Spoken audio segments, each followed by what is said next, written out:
Morning, guys. I hope you guys are doing well. I'm going to share about an experience this weekend and close the loop on it. I talk about closing the loop often. It just means circling back and looking at the full picture and seeing where you can learn and what you can capitalize on as far as the challenges that we go through sometimes. So, my boys and I and a friend and her son got together for a play date this weekend. And at one point, my youngest and her son got into a scuffle. Mine name called her son, and then her son pushed my son. And in that moment, it had gotten a little bit heated. And she suggested to her son that he go in the house and kind of cool down. And later, when he came out, and at the time, I was consoling my son because he was crying. And when they were both settled, we each sort of coached our own kids and just sort of walked them through what a repair would look like. And for my son, it was something like, "Hey, I noticed you were name calling." He got pretty angry with that and he pushed you. You didn't like that, you were crying. And now that we're calm, how do we make a repair on that? Because he's not for name calling and you're not for hitting. And so in that moment, I'm validating each of their experiences, not just my son's and not just his. It would be easy to take sides either way. And then she was coaching her son on how to make a repair as well. And later, when they were ready, they made a repair. They apologized for name calling, for hitting or pushing. And then later on, we spent the next hour and a half playing peacefully, and they each had fun. And we left on uh, such a high of it was just a fun experience, fun date. And so I say this because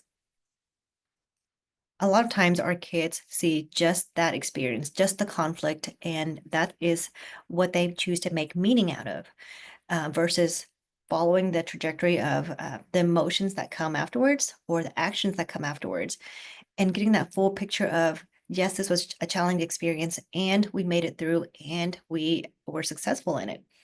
So in that moment, when her son first pushed mine, he was very upset as well. And he was saying something like, I can't turn this around. I'll never turn this around. It can't be good.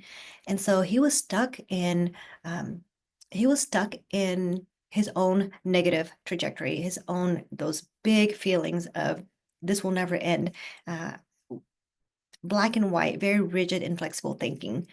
And so this is where we get the opportunity to expand that thinking and move from just rainy, cloudy storms and lightning to, hey, look what comes afterwards. The sun will come out again. Um, so I'm just using that metaphor to show that our job is not to reassure or dismiss, but show them, help them pace to see the trajectory of feelings and behaviors that come from that or actions that come from that. So for him, uh, after they made a repair, I helped him to notice, hey, you didn't think it would turn around earlier with this play date, and it did. You guys did it. You guys each made a repair, and then afterwards, you guys had such a good time. That was really cool. Or thank you for doing that. And so notice the word and. I didn't say but, which I'm not saying is a terrible word. However, it can be dismissive of your first statement. So my first statement would have been, hey, I noticed earlier you said that it wouldn't turn around, but it did. So by using the word and, I'm validating his thought, his feelings of he really didn't think it would turn around in that moment. And I'm showing him that he stuck with it and it did turn around. So this is the bridge to resilience, is the bridge to flexible thinking, problem solving. And yes, there was coaching involved, and there will be coaching involved until our kids are adults, and even then some. However, we are putting them more and more closer to the front seat of just taking responsibility and accountability for their actions. We didn't say, hey, you have to apologize. We said, hey, your friend is not for name calling. Your friend is not for hitting. And when you're ready, we can talk about how to make it right, or we can help you to figure out how to make it right or how to make a repair.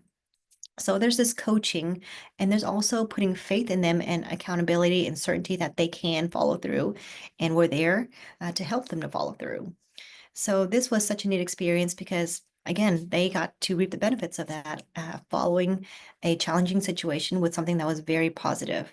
And in that, we closed the loop. We taught them that they could turn around from a challenging experience and to do so in an empowered way. So for you guys, I want you to really think about how you can build these successive ways to reinforce what we just learned. For example, so for him that happened, or for us that happened yesterday, Sunday. Today's Monday. We can do a quick social story. You guys have these templates. You guys have the comic strip template. We can just use that one sheet of paper. This happened. This is what could happen instead. Instead of name calling, you can use a silly word, Willy Wonka, whatever. Or you can go punch a pillow instead of hitting. Um, Whatever the alternative behavior is, draw it out so they can see visually. Tuesday, do a social story, that same framework, I'm sorry, Tuesday, you can do a role play of that social story you did on Monday. Wednesday, you can actually practice those concepts. My go-to, I've talked about this before, a cardboard box, scrap paper, a pillow. Choose any of those and out of the moment in a silly, playful way. And during a time where you're usually calm, let's say after dinner or uh, who knows, maybe right after a meal, you're already together. You can say, hey, let's practice getting angry man out. Pull out the pillow. Hey, let's punch, pretend this is you're mad and you want to get him out. Grab a box. Hey, let's stomp it out. This is what we can do when we get so mad at a friend or at a person. Hey, let's rip this paper. Show me how mad you are, or show me how strong you are, or when you're a 5 out of 5 mad, how you would carry this out. So you're practicing that skill so that you can strengthen those neural pathways. And this is how neuroplasticity works, changing the change of your brain and rewiring your brain. The more you practice a skill, the stronger the pathway gets, the weaker other behaviors get that you don't practice.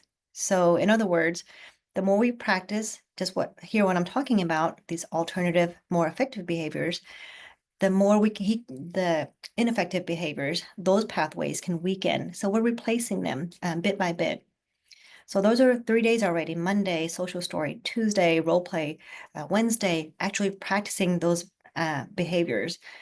Thursday, um, maybe you can put that on repeat, the social story, but this time do it video form.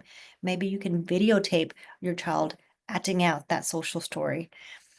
So put this on repeat. This can take as little as 30 seconds a day and can take a few more minutes. However, doing this daily is what rewires your child's brain for resilience, for replacing those ineffective behaviors and then replacing them with more effective behaviors. And this is how you shift from reactivity to more responsivity. And this is not just for your child, but also for you. So I hope this helps, and I will talk to you guys later.